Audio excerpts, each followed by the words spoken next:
Joining me now is Texas Republican Congressman Tony Gonzales. He is backing Steve Scalise for House Speaker. Thank you so much for joining me, Congressman. Really appreciate it.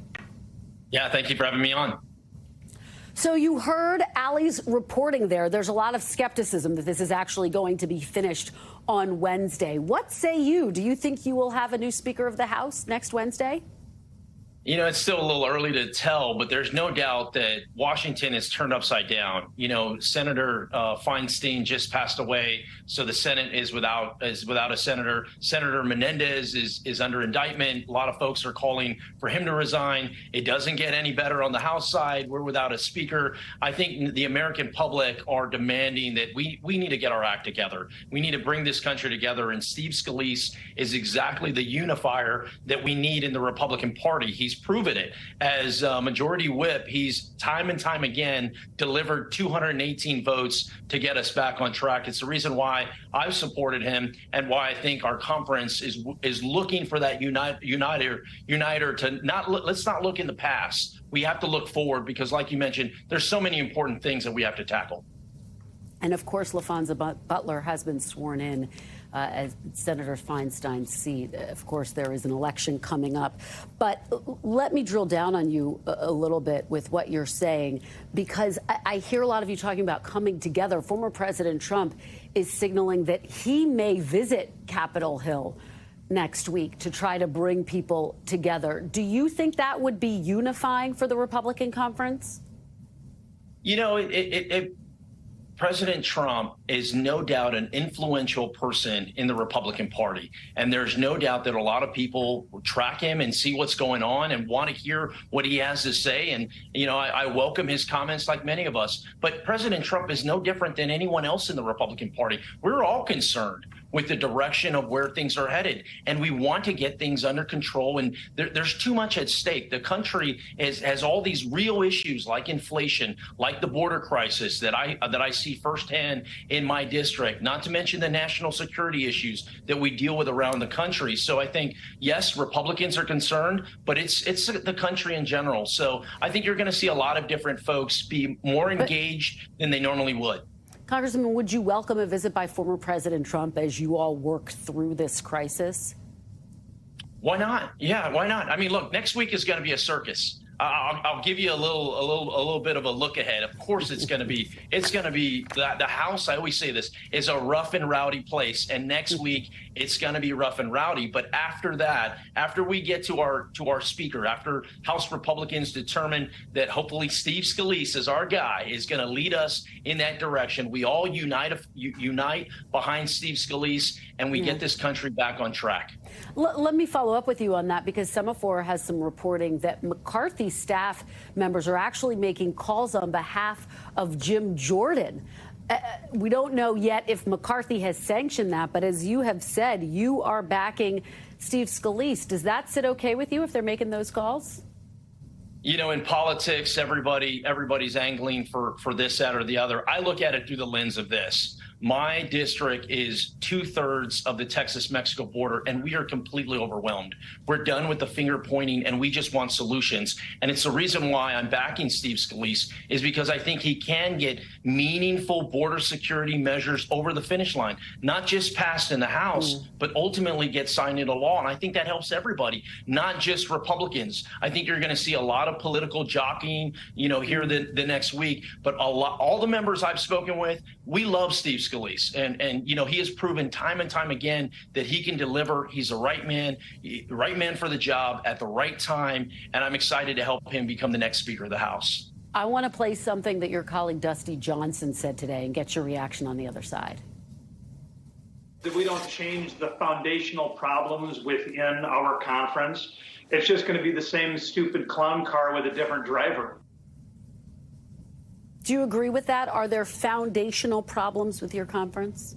There are some things that need to change, and I'll remind your viewers, I was the only. What are those things, Congressman? What needs to change? What needs to change? I just want to follow up with you. What needs to change? Yeah, the rules need to change. And I'll remind your viewers that I was the only Republican to vote against the rules package on day one of the 118th Congress. And the reason I voted against the rules package was exactly because of this. I did not want the country to be put into turmoil because you've got one person or a handful of people that did not, that had an issue with the speaker. So I do think that's something that needs to be discussed as a conference. And we need to determine. Is that a red line for you, Congressman? Is that a red line for you, Congressman? And just to be clear, you're referring to that one vote, essentially that deal that Speaker McCarthy cut, that one vote could essentially call a vote on his entire speakership, which is what we saw happen.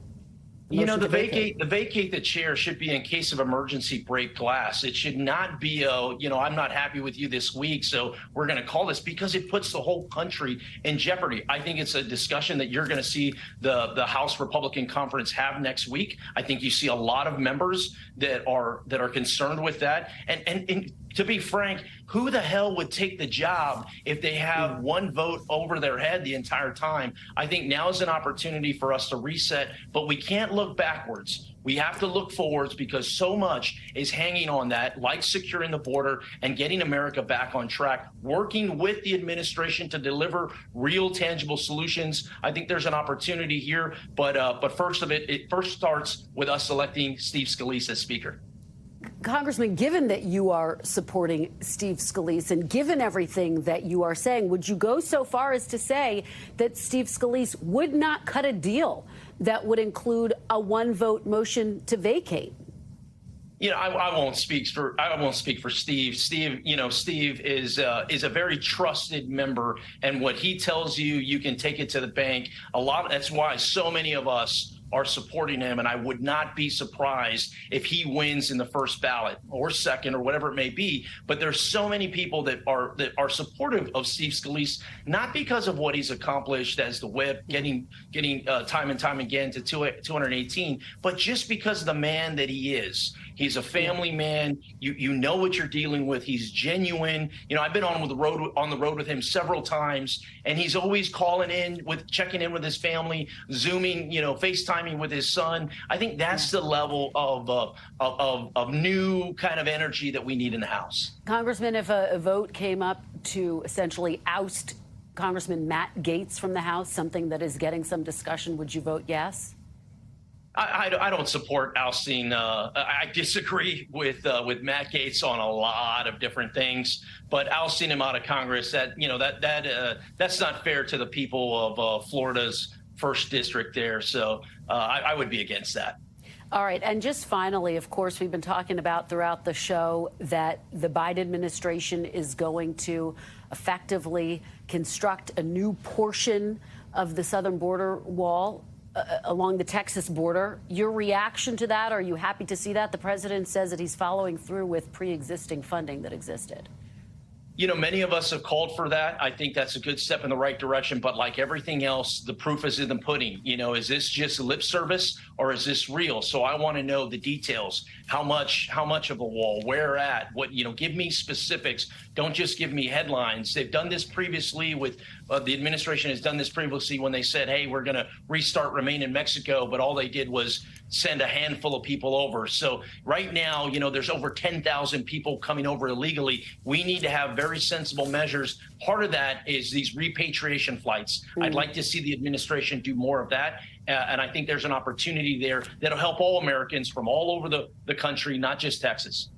Congressman, very quickly before I let you go, all of this is taking place against the backdrop of the government potentially shutting down in another 40-some days.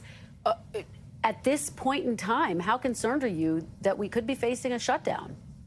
I'm extremely concerned. It's the reason why this week I've had meetings with 5 different senators to talk about discussions on what that looks like. I think this is the level of where people want. They don't want to see a government shutdown, but they also don't want to see more of the same. We have to have meaningful border security measures that can help keep Americans safe. And we have to have adults in the room that are willing to have those conversations. Steve Scalise is that adult that has his conservative values, that will make sure that we defend those, but will also make sure that we deliver for the American public. Congressman Tony Gonzales, thank you so much for your time. We really appreciate it. Thanks for watching. Stay updated about breaking news and top stories on the NBC News app or follow us on social media.